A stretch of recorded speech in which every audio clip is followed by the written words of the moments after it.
Hello everyone, welcome back. This video mainly focuses on some specific experiments with Fortinet SD-WAN. If you are interested in the theoretical aspects of SD-WAN, you can refer to my previous video. Here, I have simply set up an environment to simulate an enterprise network. In this enterprise network, I have 3 sites, including 1 hub site and 2 spoke sites.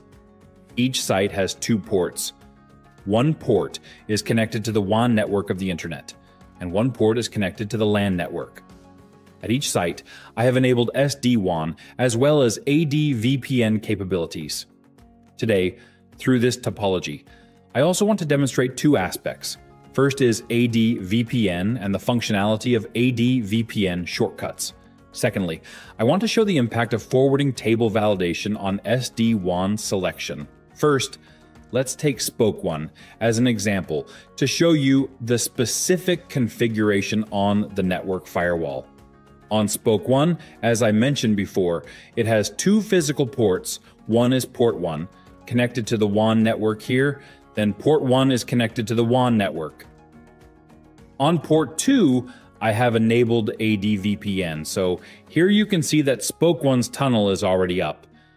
On the firewall side, I haven't made many restrictions. I basically allow all outbound and inbound traffic. Here you can see I used 2 terms. One is underlay, the other is overlay. So, in the application of SD-WAN, generally, by underlay, we mean the underlying carrier's network, which could be broadband or a 4G network. And the concept of overlay refers to the VPN network carried over the underlying carrier network, which we generally call overlay. These are 2 terms you might often encounter when dealing with SD-WAN. Regarding the specific configuration of SD-WAN, first, I defined some SD-WAN zones, such as the underlay zone I defined here, where I placed the WAN network ports. Then, for the overlay zone, I placed the tunnel ports in it. Then there's one last zone for the LAN network, where I also included our LAN ports.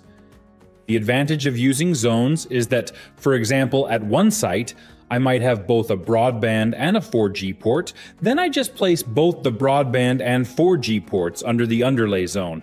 So when configuring rules, I can use a single rule, which creates an SD-WAN rule that can route traffic to both ports. Specifically, the SD-WAN rule I set up is quite simple, which is all private to private network traffic. I let it go through the overlay, that is, the tunnel, and all traffic going to the public network, of course. I route it through port 1. You can also take a look at the firewall's routing table. Here we can see there are BGP routes. This one, 0.10.10.2, is the address of Spoke 2, and 0.10.254 is the address of the hub. We can see that Spoke 1 should have established a BGP connection with the hub. We can see here that a BGP neighbor relationship has been established with the hub. And the route from Site 2 is reflected back to Spoke 1 via the hub site. This is a general overview of the configuration, and next, we can test the basic connectivity of this service. For instance, if I want to access the hub site from a spoke site, that is 192.168.1.0.0.1 is accessible. Then from this Spoke 2, I also try to access the hub site. You can see that this business traffic also goes through the tunnel, and it too is accessible.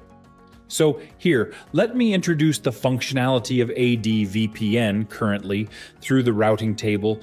We can see that Spoke 1 only has 1 tunnel. What will happen when I try to access Spoke 2?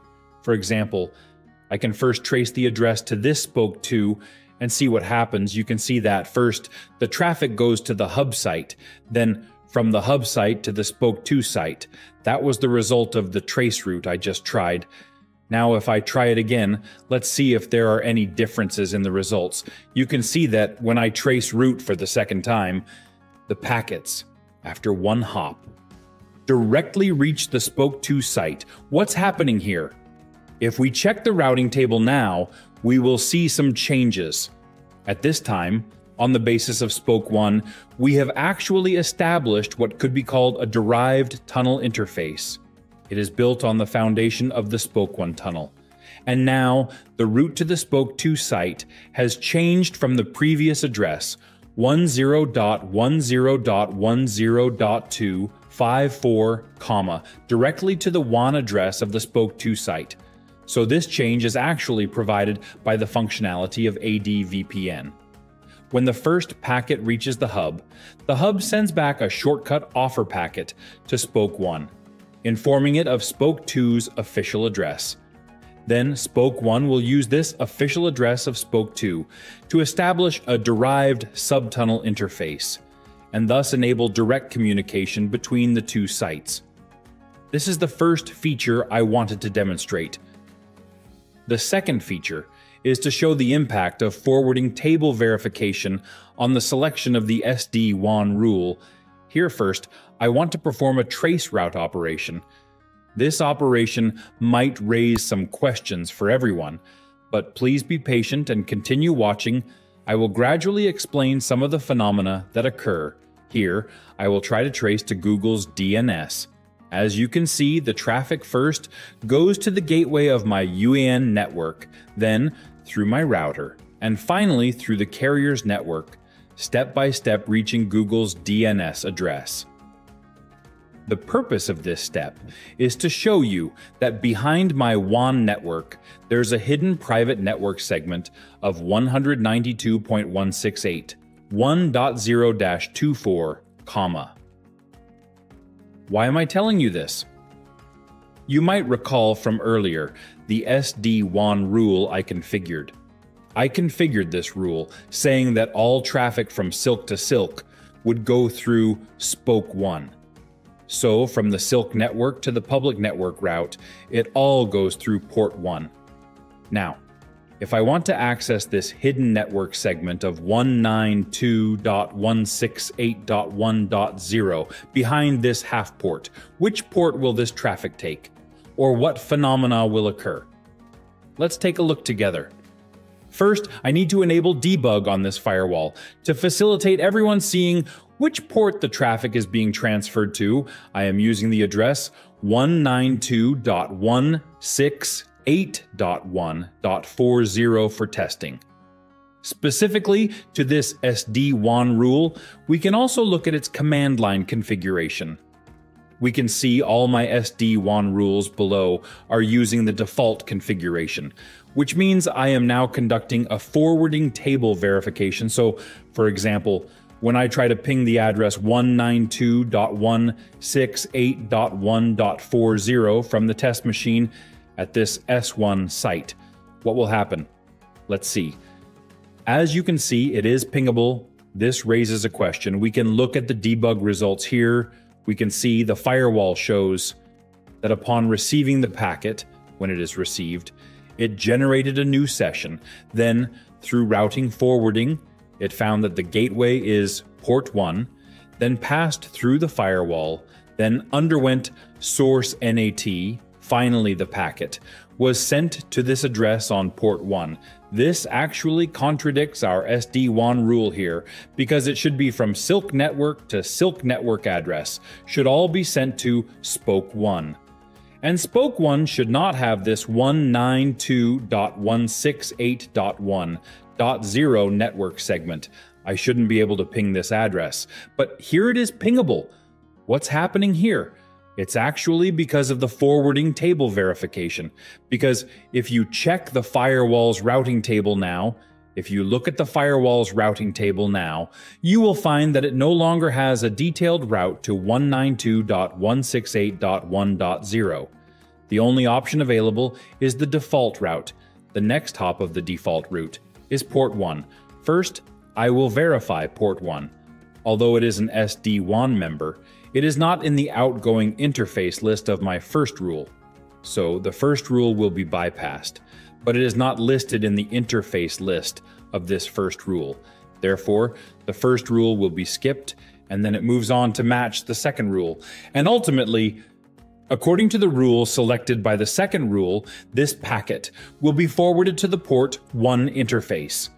Here, we can then take further actions. For example, I can allow the first SD-WAN rule to skip this forwarding table forwarding process. Specifically, I can on this command line change the default configuration of this first rule. That is, I enable both the default and gateway options. This way, we achieve letting the first rule during its verification or during its matching process. We cancel the forwarding table verification process. Then at this point, we look again. We try pinging the address 192.168.1.40 again. What results will there be? Here we see immediately this address is no longer pingable. Then we return to the firewall. We look now at the firewall. Because the policy has changed, it again treats this traffic as a new session. Then at this point, after checking the routing table, we will forward this traffic to spoke 1, which is the port corresponding to my first rule. From this, everyone can understand the impact of the forwarding table verification on the selection of SD-WAN rules. That concludes all the video content I have on the topic of SD-WAN. I hope everyone will like my video and leave comments on my video. I look forward to seeing you all again soon. Finally, I once again wish everyone a happy new year and abundant wealth in the year of the dragon. Good luck in the year of the dragon.